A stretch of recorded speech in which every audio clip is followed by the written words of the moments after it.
연예계에 터진 가장 무거운 논란. 고 김새론과 김수현의 과거 관계를 두고 유족이 증거를 공개했고 여론은 점점 심각해지고 있습니다. 하지만 당사자는 아무 말도 하지 않고 있습니다. 이 침묵은 무죄의 확신일까요? 아니면 준비 중인 해명의 신호일까요?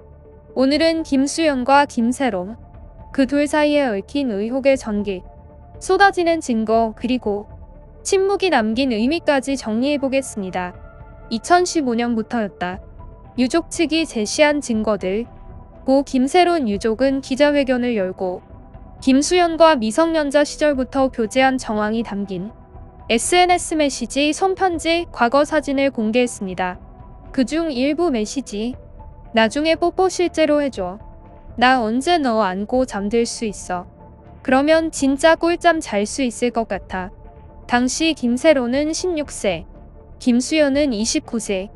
유족 주장에 따르면 교제 시작은 2015년, 김수현 측이 인정한 시점은 2019년 여름. 또한 김새론이 쓴 자필 편지에는 이렇게 적혀 있었습니다. 우리가 만난 지 5, 6년이 됐더라. 첫사랑이자 마지막 사랑이었다. 즉, 단순한 가까운 지인이 아니라 오래된 연인의 모습이 포착돼 있는 겁니다. 증거는 계속 나오는데 김수현은 조용하다. 유족의 기자회견 이후 대중이 가장 먼저 주목한 건 김수현 본인의 입장이었습니다. 하지만 지금까지 나온 건 소속사의 공식 발표와 행사 불참 통보뿐입니다. 그마저도 논란이 커지자 기존 입장을 2019년부터 교제한 건 맞지만 미성년자 시절은 아니다라고 변경했습니다. 그러나 그 변경된 입장마저 유족이 공개한 SNS 메시지와 자필 편지에 의해 점점 설득력을 잃어가고 있습니다. 이건 단순한 사생활 논란을 넘어서고 있습니다. 사람들은 이렇게 묻고 있습니다. 두 사람 사이의 교제가 정말로 미성년자 시절에 시작됐는가? 유족이 내놓은 증거의 신빙성은 어디까지인가? 김수현의 침묵은 법적 전략인가? 아니면 도덕적 회피인가? 이건 단순한 연예인의 열애설이 아닙니다. 미성년자와의 교제 의혹, 강제적 침묵 구조, 유족의 절절한 호소, 이 세 가지가 얽혀 단순한 가십이 아닌 사회적 책임의 문제로 번지고 있는 겁니다. 증거와 침묵 속에 대중은 어디에 설까요? 유족 측은 명확히 말합니다. 더 이상 진실 공방을 원하지 않는다. 사과를 원한다. 하지만 김수현 측은 사진에 얼굴이 없다, 편지는 짜깁기다 등으로 반박하며 정작 사과나 설명은 내놓지 않고 있습니다. 이 상황에서 여론이 가질 수 있는 생각은 두 가지입니다. 첫째는 침묵은 금이다. 논란을 부풀리지 않기 위한 전략일 수도 있다. 둘째로는 침묵은 책임 회피다. 말할 게 없으니까 안 하는 것일 수도 있다.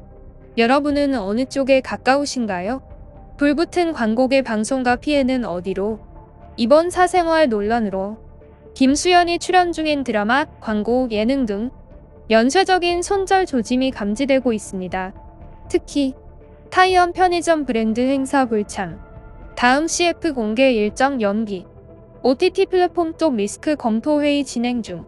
광고주는 말합니다. 지금은 기다리겠지만 오래 가진 않을 겁니다.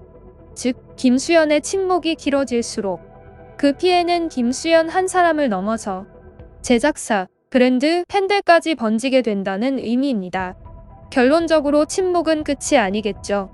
유족은 증거를 내놨고 세상은 이제 김수현의 대답을 기다리고 있습니다.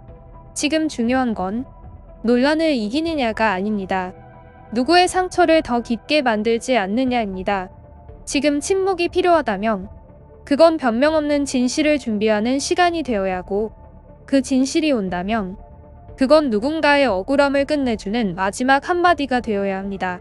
사실이 무엇이든 지금은 책임 있는 대답이 필요할 시간입니다.